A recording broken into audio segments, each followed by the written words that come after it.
So in sheer numbers, Blume has actually had most M&A based exits. It happens in, I would say, 3 to 4 different formats. Like everything in exits, it's a continuum. As I said, a lot of companies which pitch at early stage, it's seed to pre-series A, don't show early signs of a PMF, but it might not be the PMF that takes this company to $1 billion. So do not misunderstand early PMF for can this become a $1 billion company. Even the best companies pivot sometimes at $100 million level or $200 million level. So you've sold a vision, you've sold early PMF, but it's not necessarily the end state PMF. At that time, there are 2 challenges. One is sometimes, believe it or not, co-founders split because you say, hey, this is not what I was chasing. I don't believe in this. You brought me in with a belief of, path A, and now you're saying path B is the option. And co-founder split, right? So it could be co-founder splits. It could be no Series A VC or a Series B VC stepping in to, share the belief. Even if Blume believed in it, maybe nobody from the outside does, right? So we try, and then I think we've become a little smarter, savvier, and honest with ourselves in saying, hey, this is not going to find a large outcome.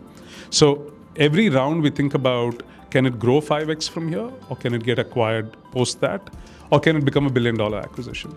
The founder, to their credit, he or she has to believe in their capability more than I can, right? So if they say, Karthik, be supportive, give us a couple of $1 million, let's go and build to the next stage. We'll never say no. We'll say don't go and get acquired just on the basis of this theory, right? We'll say go and give it a good shot if you can raise the capital. So sometimes we will give half that capital, sometimes we won't have the capital. So given that equation, the company has to make a choice on whether it's time to throw in the towel and find a good home. So what are you finding a good home for? The founder comes last in that priority. You're finding a good home for a great team and employees that you've built. You're finding a good home for product and revenue that you've built. So that, if it's insufficient, usually you will get what's called an acqui-hire, cool valley term, which we've all adopted, which basically means they get some money, they get a job, the investors don't make anything, right? Usually. There's nobody who wants to pay for the investors for something that may or may not work in their hands. So that's the cheapest acquisition. Somewhere sub 10 million, sub 20 million, these are acqui-hires. Next is, I find a PMF, I think it'll work for me, I think it can add revenue to me. Sometimes the revenue is 1 million, sometimes it's 5 million. Those companies can get picked up for 20 to 50 million. And we've had maybe close to 8 or 10 of these, right? Where the company in the hands of the buyer is believed to potentially create a revenue stream of 50 to 100 million, right? And similarly, we have acquired in the portfolio several companies of that scale. So this is the classic small acquisition. The founders say, I think it's a good value, let's just take the money and run with it. We're very supportive. So these small acquisitions are, things like Metal, things like, Metal, which we sold to Mercer, ZipDial, which we sold to Twitter, we sold a company to Nutanix, which was Minger. And usually the founder is appreciative of the support and comes back and becomes a founder in the Blume portfolio again. So like Minger is now the founder's atomic work, right? And this time around, you're not making the mistake of building something subscale. But there's no guarantees. This time the only orientation is to build a $1 billion company. So that's kind of how M&A plays out. The bigger M&A is sometimes a capital game where it's a cash guzzling business. You're not able to build to profitability. So today we have companies like Idify, which are $20 million are profitable. And in the past, we had a Taxi for Sure, which was caught in a cab war 3-way with Uber and Ola. And basically you had to decide whether it's cap table or somebody could support this deeply. And Ola made an offer you couldn't refuse in some sense, right? At the last round valuation, they 2.5x the valuation. They gave part cash, part stock, even if it was a swap into expensive Ola stock. To the cap table, it felt like that was the most practical decision to make and not be in a 3-way taxi war. So those are called consolidation plays. And then when you can actually become a market number 1, 2, 3, and you look like you can add value to a large digital conglomerate or a offline conglomerate, that's when a Tata comes and buys a big basket, buys a 1MG, etc., etc. So Reliance bought Milk Basket in our portfolio.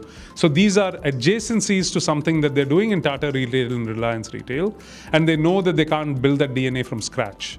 And that's been the history of venture capital, right? So a lot of M&A is building and selling to a large cash flow machine that's buying innovation that they're not capable of building from 0 to 10 internally. They buy somebody who's built from 0 to 10 and scale it from 10 to 100, hopefully.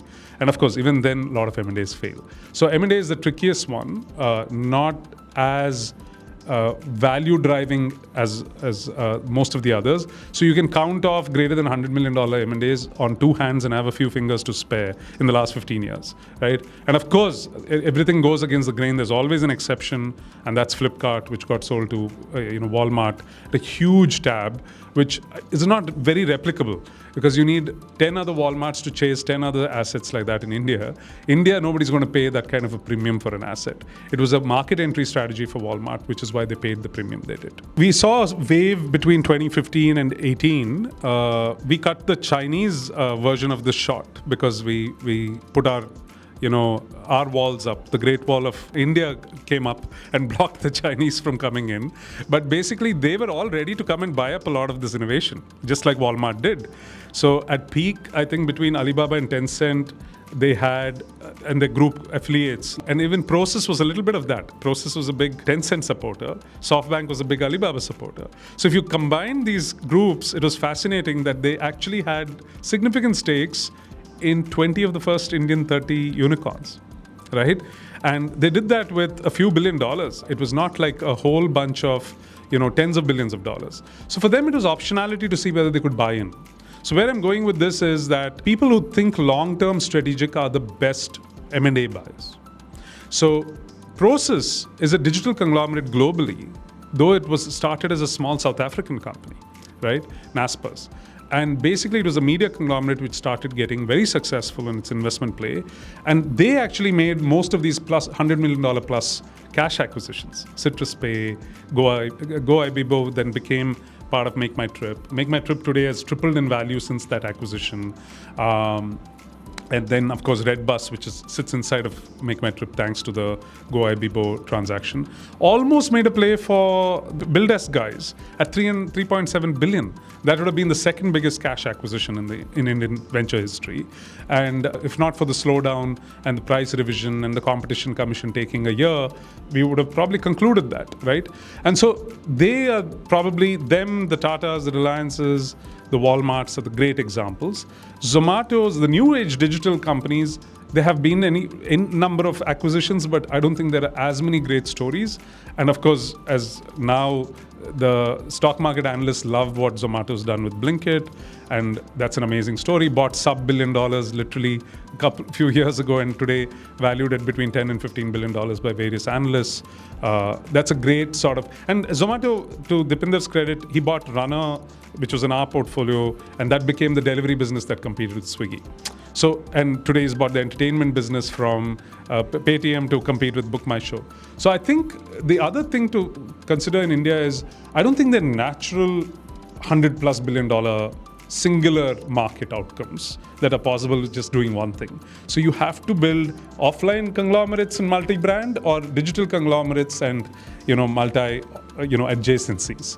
And that's kind of where we are seeing Zomato, Walmart, etc. build these $30 to $50 billion ideas, which will go to $100 billion, will happen on the back of M&A actually. Hi, this is Karthik Reddy. I'm one of the co-founding partners at Blume Ventures. Thank you for watching, and please subscribe to our YouTube channel for some wonderful content we're bringing to you.